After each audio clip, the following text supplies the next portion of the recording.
Donc cette symphonie-là, c'est la première qu'il a vraiment écrite sous la contrainte, où on lui a obligé d'écrire ça de manière positive pour donner une belle image du régime. Et il a réussi à en créer non seulement un chef-d'œuvre, puisque c'est aussi la symphonie, sa symphonie qui est la plus jouée, mais à arriver à faire, malgré ces contraintes-là, passer l'idée qu'il était très déprimé de voir ce qui se passait et qu'il fallait regagner la liberté.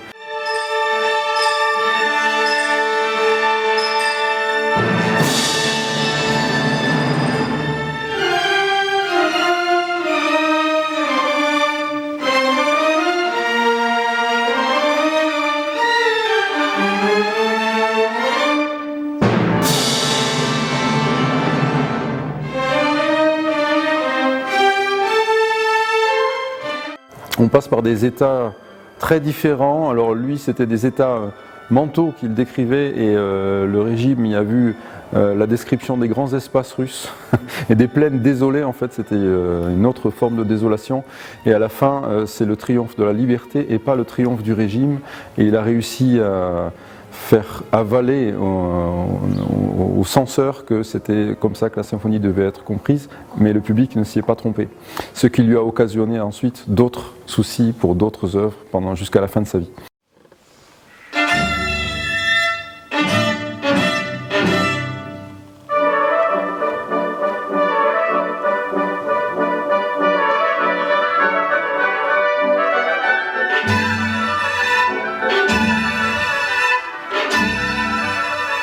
Chaque mouvement commence par un accord très particulier qui a sans doute jamais été composé auparavant pour violon.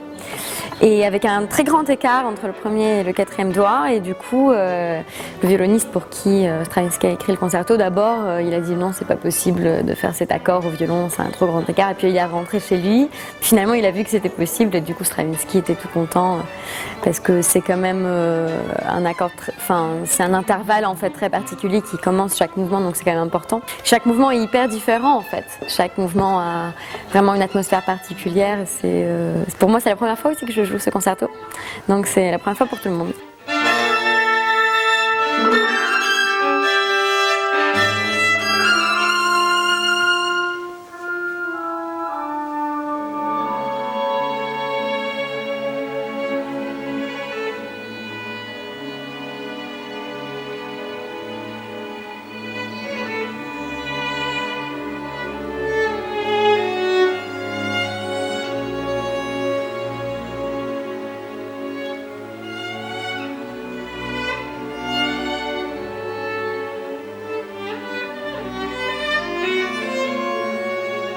Moi, personnellement, ça me rappelle pas mal la sérénade de Bernstein.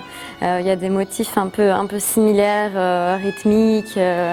Oui, c'est vrai que chaque mouvement a vraiment sa particularité. Le premier et le quatrième sont hyper enjoués, avec pas mal d'ironie, d'entrain, de joie. Et puis le deuxième et le troisième, c'est plus des réflexions en fait. C'est assez introverti finalement, surtout le troisième, il y a une espèce de grande rêverie. On a eu notre première répétition hier soir.